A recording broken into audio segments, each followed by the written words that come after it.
Apocalypto world cinema की एक बहुत ही बेहतरीन मूवी है। इस मूवी में माया लैंग्वेज का यूज किया गया है, जिसकी वजह से इस मूवी की भाषा किसी को समझ नहीं आती। मूवी शुरू होती है और मूवी शुरू होने के साथ ये दिखाते हैं कि जंगल में एक जंगली कबीला एक सुअर का शिकार कर रहे होते हैं। तभी सुअर का पैर एक रस्सी से टकराता है। तो जैसे सुअर का पैर रस्सी से टकराता है, सामने से एक बहुत बड़ा लकड़ी का टुकड़ा आता है जिसमें नुकीली नुकीली लकड़ियां लगी होती हैं और सुअर के पेट में घुस जाती हैं और सुअर मर जाता है। वो सब बहुत खुश होते हैं। इसके बाद वो शिकार को वहीं पर काटते हैं और सबको एक एक टुकड़ा खाने के लिए देते हैं। किसी को दिल देते हैं, किसी को कान देते हैं, किसी को नाक देते हैं। उनमें से एक इंसान ऐसा होता है जिसकी संतान नहीं हो रही होती और सब उससे बहुत मजाक करते हैं।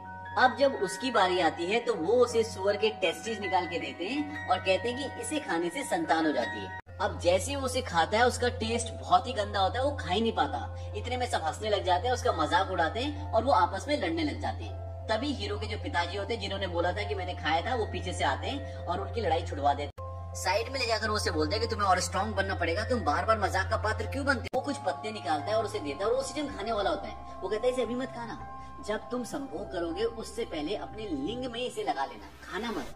वो कहता है ठीक है। तभी जो इसमें हीरो होता है उसको ऐसा लगता है कि पीछे कोई आ रहा है। वो खड़ा हो जाता है और उस तरफ जंगल की तरफ देखता है। वो उस तरफ देखते हुए बोलता है कि तुम क्या चाहते हो।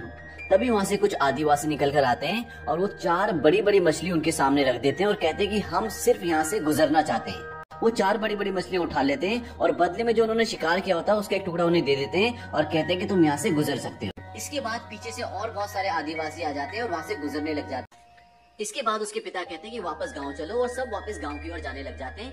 अब वो अपने कबीले में पहुंच जाते हैं। उनका कबीला काफी खुशहाल होता है, सब हंसी मजाक करते हैं और वो आदमी जिसका सब मजाक उड़ाते हैं उसको आके एक बुढ़िया पकड़ लेती है जो उसकी सास होती है।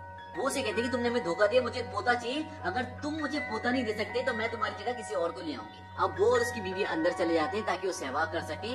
आपको याद होगा कि हीरो के पिता ने उसे जंगल में एक दवा दी थी कि अपने लिंग पर लगा लेना और इसे बच्चा पैदा हो जाता है। अब जैसे ही वो उसे अपने लिंग पर लगाकर सहवास करना शुरू करता है तो उन दोनों को बहुत जलन होना शुरू हो जाती है। दरअसल वो कोई दवा नहीं होती बल्कि वो मिर्ची का पाउडर होता है और वो दोनों बाहर भागते हैं और सब उन पर बहुत हंसते हैं, बहुत मजाक उड़ाते हैं। इसके बाद जो इसमें हीरो होता है अपने घर पर जाता है, अपनी पत्नी से मिलता है। उसका एक बेटा होता है और एक बच्चा उसकी पत्नी के पेट में होता है। वो उन दोनों से बहुत प्यार करता है।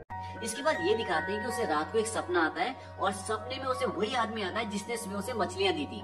उसका पेट फटा हुआ, उसके हाथ में मांस है और सामने कुत्ता भौंक रहा है और वो उन्हें बोलता है कि भागो। और इतने में उसकी नींद खुल जाती है और बाहर सच में कुत्ता भौंक रहा होता है। तभी बाहर एक आदिवासी को दिखाते हैं जो कि बहुत ही खूंखार होता है और उसके सभी साथी पेड़ों के पीछे छुपे होते हैं। वो अपने साथियों को इशारा करता है, तभी उसके सारे साथी बाहर आते हैं जिनके हाथों में मशाले होती हैं। अब वो सब उनके कबीले की ओर बढ़ते हैं। हीरो तो पहले से उठा होता है, उसको एहसास होता है कि कोई हमारी तरफ आ रहा है। वो बाहर जाके देखता है तो उसे एकदम मशाले दिखती हैं। वो अंदर जाता है, जल्दी से अपने बीवी बच्चों को उठाता है और बाहर की तरफ ले जाता है और अपने बीवी बच्चे को लेकर एक कुएं के पास जाता है। उन दोनों को बांधता है और कुएं के नीचे छोड़ना शुरू कर देता है। कुआं बहुत गहरा होता है तो वो धीरे धीरे अपने बीवी बच्चों को नीचे छोड़ रहा है। अब तक जितने वो आदिवासी थे जो उसके कबीले की ओर बढ़ रहे थे, उन्होंने उसके कबीले पे हमला कर दिया, सारा कबीला जला दिया। अभी हीरो अपनी बीवी और बेटे को नीचे कुएं में छोड़ ही रहा होता है कि तभी वहां से एक आदिवासी उसे देख लेता है और उसकी तरफ भागता हुआ उसे मारने के लिए आता है। अब वो जल्दी जल्दी से अपनी बीवी को नीचे छोड़ना शुरू कर देता है और उसकी बीवी नीचे गिर जाती है। इतने में वो आदमी पीछे से आदिवासी जिसने उसे देख लिया था वहाँ पे आ जाता है। उन दोनों की हाथापाई होती है। वो उसके पैर पे एक अड़ंगी मारता है और वो भी आदमी कुएं में गिरने वाला था लेकिन उसका पैर पकड़ लेता है। और अब वो जो आदमी लटका होता है वो नीचे देख लेता है कि एक औरत है, लेकिन इससे पहले कि वो किसी को बता पाता हीरो उसे मार देता है और वो बोलता है कि मैं अपने कबीले के, अपने दोस्तों की रक्षा करने के लिए जा रहा हूँ, उनकी मदद के लिए जा रहा हूँ, तुम यही रुकना। लेकिन वहां से जाने से पहले वो एक बहुत बड़े पत्थर में एक रस्सी बांध देता है और उसका एक छोर कुएं के अंदर डाल देता है ताकि अगर वो ना भी आ पाए तो उसकी बीवी और बच्चे उस रस्सी के सहारे से ऊपर आ जाए। अब वो अपने दोस्तों की मदद के लिए जाता है। वहाँ वो उनसे खूब फाइट करता है। इतने में जो उनका एक मेन सिपे सालार होता है, हीरो के उससे फाइट हो जाती है, मुठभेड़ हो जाती है और वो चाकू लेके हीरो को मारने वाला होता है, लेकिन हीरो उसका चाकू पकड़ लेता है और उल्टा उसी मारने वाला होता है, मरने वाला होता है। तभी उनके कबीले का सरदार आ जाता है और हीरो को पीछे से बंदी बना लेता है और हीरो के सामने उसके पिताजी भी बंदी बने होते हैं। हीरो अपने पिताजी से बोलता है कि मुझे माफ कर दो पिताजी। ये बात वो आदमी सुन लेता है जिसको हीरो मारने वाला होता है और वो उससे बदला लेने के लिए उसके पिताजी का उसके सामने गला काट देता है। तभी हीरो कुएं की तरफ देखता है।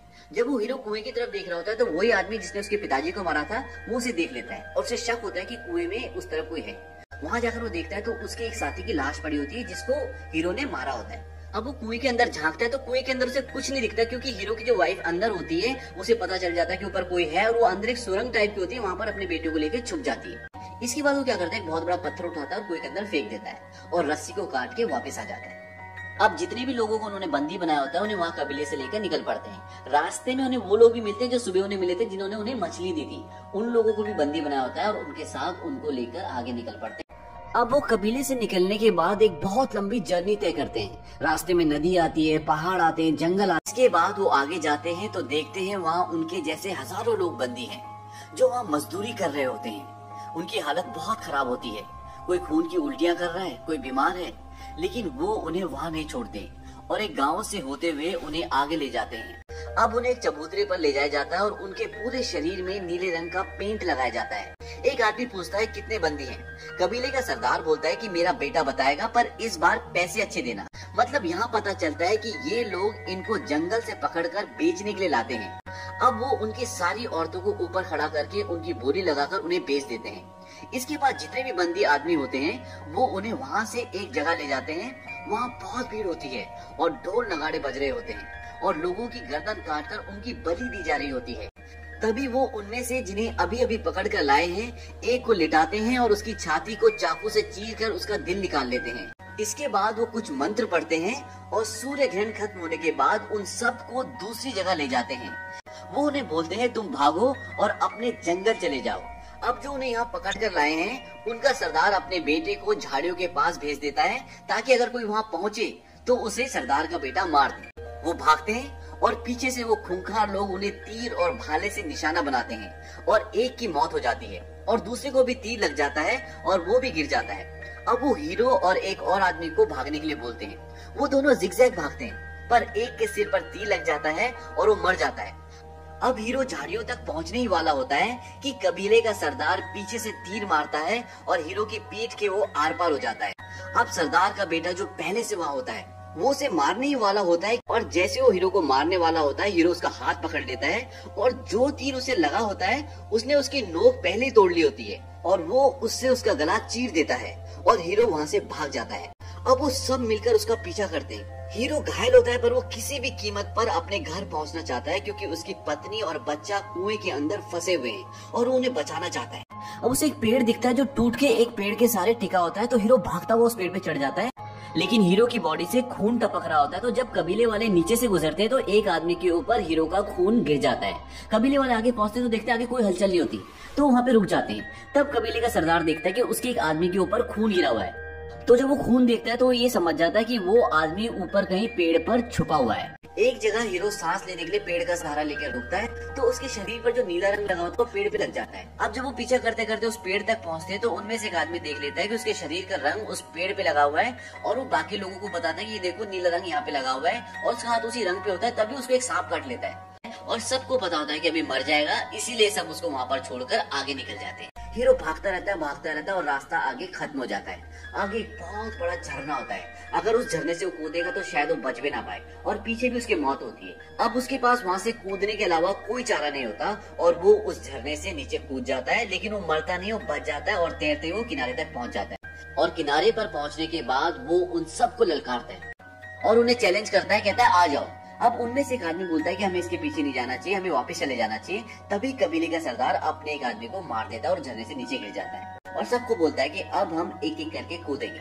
अब एक एक करके सब कूदते हैं। इसके बाद सभी कूदते हैं और बच के वो किनारे तक आ जाते हैं और दोबारा उसका पीछा करना शुरू कर देते हैं। अब वो भागते भागते दलदल में गिर जाता है और बड़ी मुश्किल से बाहर निकलता है। वो बाहर निकलकर एकदम शांत खड़ा हो जाता है और बोलता है मैं जैगुआर पॉ हूँ। इस मूवी में हीरो का नाम जैगुआर पॉ होता है। अब हीरो को एक पीले रंग का मेंढक मिलता है।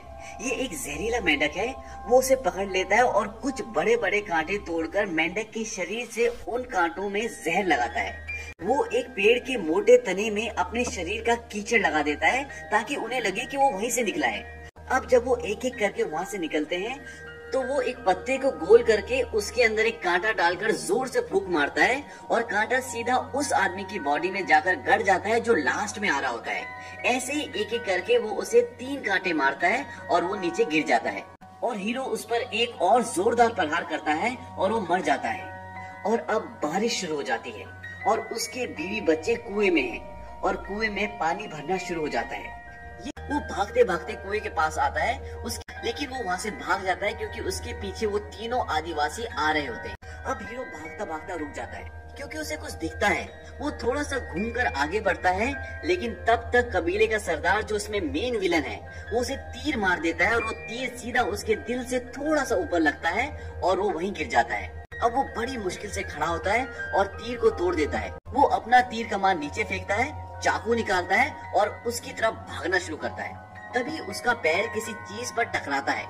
दरअसल ये एक फंदा होता है। अब जैसे ही उसका पैर टकराता है तभी सामने से वही लकड़ी का टुकड़ा आता है और उसके शरीर में घुस जाता है। और इस तरह से इस मूवी में जो सबसे खतरनाक कैरेक्टर यानी विलन होता है उसकी मौत हो जाती है। अब वो वहाँ से भाग जाता है क्योंकि बाकी के 2 लोग भी वहाँ पहुँचने वाले होते हैं। उधर दूसरी ओर कुएं में पानी बढ़ता ही जा रहा है और पानी उसकी बीवी की गर्दन तक पहुँच जाता है और उसी वक्त उसे पेन शुरू हो जाता है और उसकी डिलीवरी उसी पानी में हो जाती है।